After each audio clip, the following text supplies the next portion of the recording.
Well, the Sixers have lost another key free agent, but will they match the offer sheet? Should they match the offer sheet? What is the plan? We'll break all of it down here on Philly Take with RB. Perfect.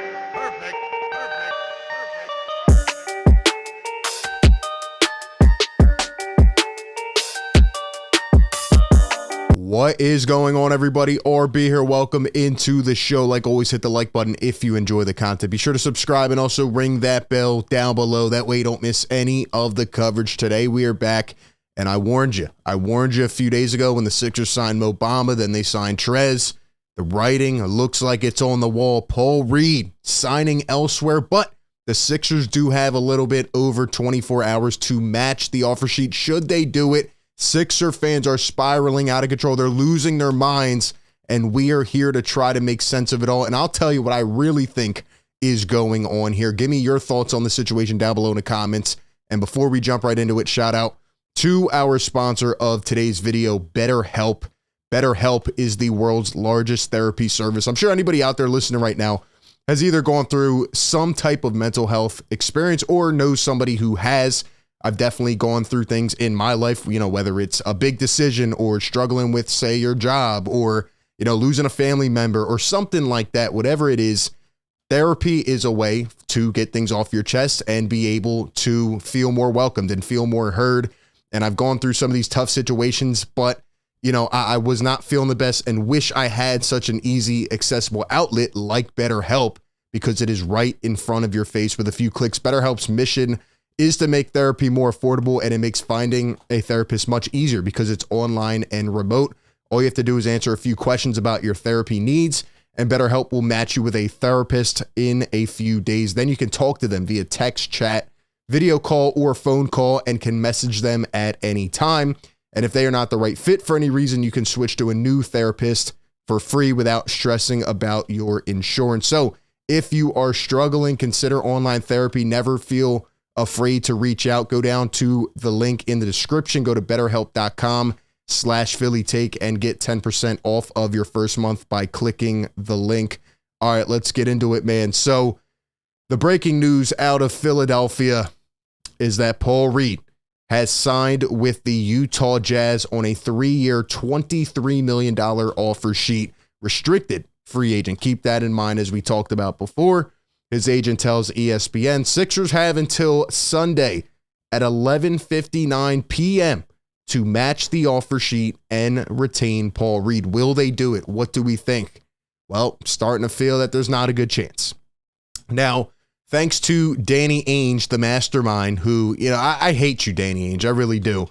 And, he's always giving these little hits at the Sixers. And, of course, he puts in these little weird quirks into the contract. What do I mean by that? Number one, Adrian Wojnarowski puts here as a follow-up on Twitter, one of the terms of the offer sheet provides a unique twist. The first season of the contract is fully guaranteed, and the next 2 following years become guaranteed for $15.7 million if Reed's team advances to the conference semifinals in the 2023-24 season. So what this means is this upcoming year, if Paul Reed gets to the second round, the next 2 years, years 2 and 3 become fully guaranteed. I don't think I've ever seen a contract like this, and Danny Ainge is doing everything he can to deter the Sixers from signing Paul Reed.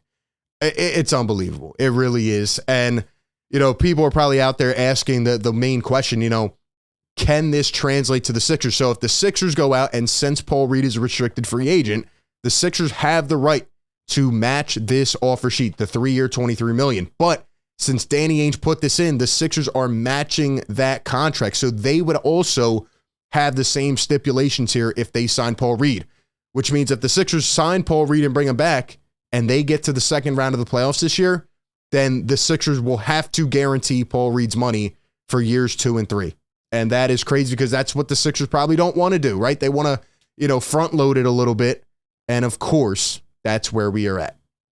So Danny Ainge trying to get at the Sixers. And Woj also puts this out. Keep in mind here, a big thing when it comes to the Sixers ownership.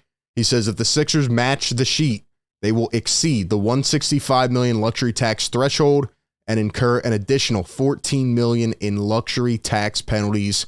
Reed would have veto power on a trade for a year, if he remains with the Sixers. So that's where we're at. And I want to address this very quickly here because I keep getting the same comments, the same tweet replies, or, over on Twitter. And this is what people are saying. Why is everybody freaking out about Paul Reed? Because there's a lot of Sixer fans losing their mind. They love B-Ball Paul, his contributions, etc. I am going to break it down very simple for you. Paul Reed is better than Montrezl Harrell. He is better than Mo Bamba. Paul Reed is an ingrown talent. He's a homegrown guy. You drafted him in the second round. You finally hit on a little bit of a draft pick here that you kept. And he has grown into his role. And once Doc Rivers got over the whole victory tour thing and gave him more of an opportunity, he has thrived in his role. I'm not saying he's a superstar. I said a couple days ago he needs to develop an offensive game. Absolutely. But I expected a backup center to be in a range of $6 to $9 million. If you look at how the other backups have gone on the market this free agency, this is an easy offer to match. But you look at Paul Reed, and it feels like he finally got comfortable. And now he has a guy like Nick Nurse, who I think would be a great coach for Paul Reed, and he's only 24. He is only going to get better, as we have seen with the growth over time. That is why Sixer fans are freaking out about Paul Reed, because you've done nothing. This has been a tumultuous offseason. And we're going to talk about that more in a few minutes here. But if you're letting Paul Reed go and you're signing a marquee free agent and you're cashing in, fine. But no, you signed Mo Bamba and brought Montrezl Harrell back. That is inexcusable. In addition to that, here is my plan, and here is what I'm seeing. If the Sixers do not end up matching this offer sheet, now again, maybe they do tomorrow and I look silly, but it feels right now, based on the temperature, that they're not going to. I am convinced that the original plan that I said a couple weeks ago that I'm starting to feel is really coming to fruition here is that the Sixers are going to play this year out, whether they keep or get rid of Harden and Tobias on the last years of their deal. Well, Tobias the last year and then Harden on the player option. And then other than Maxey and Embiid and maybe Springer, they're going to shed every salary and try to get as much cap space as possible for free agency 2024.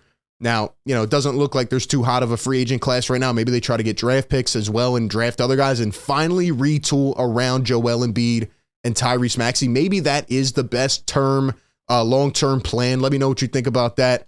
But I do have a couple issues with that, which I'll get to. But that's really what it feels like right now. It feels like they're trying to get veteran minimums, and they're trying to just fill out the roster and then eventually let everybody expire. That's what it feels like. And I have a few issues, man. I really do have a few issues right now because let me break it down for you.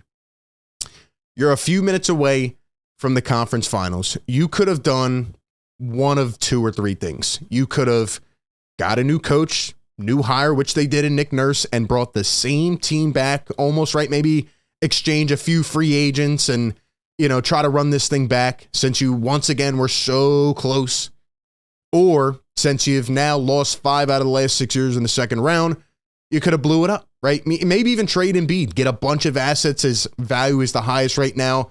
Just go full rebuild, right? Get rid of Harden, Tobias. Or you could have kept Embiid, Maxey, and maybe, see what the market is out there for James Harden. Probably move Tobias, get better value pieces in there that fit better, which is what we thought from the beginning of the offseason, and just do a little bit of a shakeup to try to get more versatile fits in there around Joel Embiid, James Harden. No, you have done nothing. You let all your free agents walk. You let McDaniels walk, Reed, Milton, Niang, and you've signed vet minimums who are not going to move the needle. This cannot be what Nick Nurse envisioned when he decided to come here. And it's all because of what Woj said in that last tweet. The Sixers owners are trying to dodge the luxury tax. That is where we are at. And you know what's even crazier, man? I looked up on Forbes because I wanted to see his net worth. Josh Harris is worth $6.4 billion. You know what the penalties are for going into the luxury tax? $14 million. Josh Harris owns the Sixers. He's a managing partner. He has stakes in the New Jersey Devils, the Steelers, the English Premier League, Crystal Palace. He has 6% stake in Apollo, and he won't pay $14 million to go into the luxury tax. You have a superstar in Joel Embiid who is in the middle of his prime, one of the best Sixers ever, and this guy won't go into the luxury tax. Does this organization want to win? the fan base is frustrated. They feel like they're on all edge here because, they've endured the last decade, the missed draft picks, the frustrations, losing in the playoffs when they probably should have won and had a real chance to get to the finals. And they had all these different options, and they've literally just sat back and done nothing.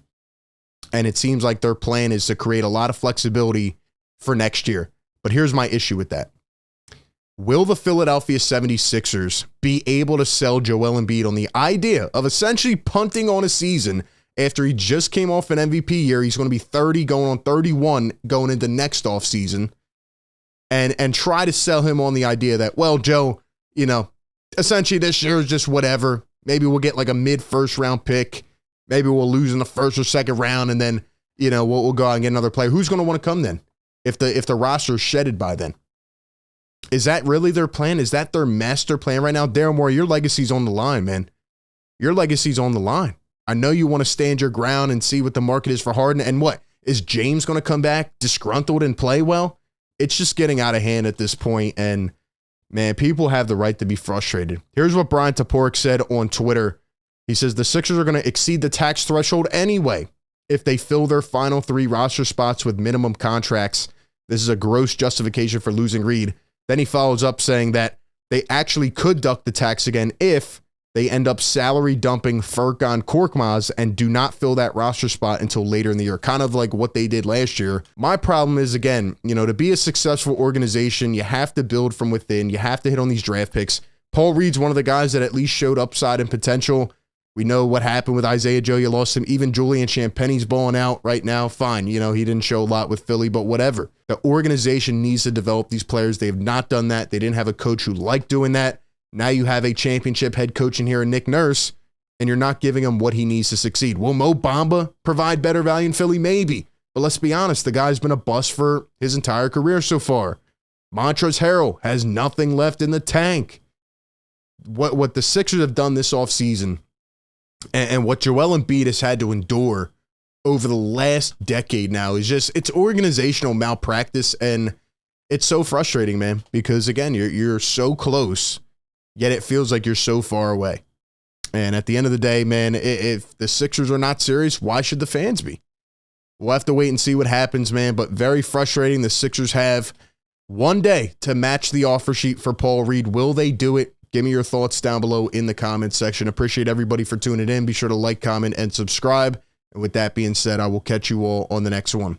Peace.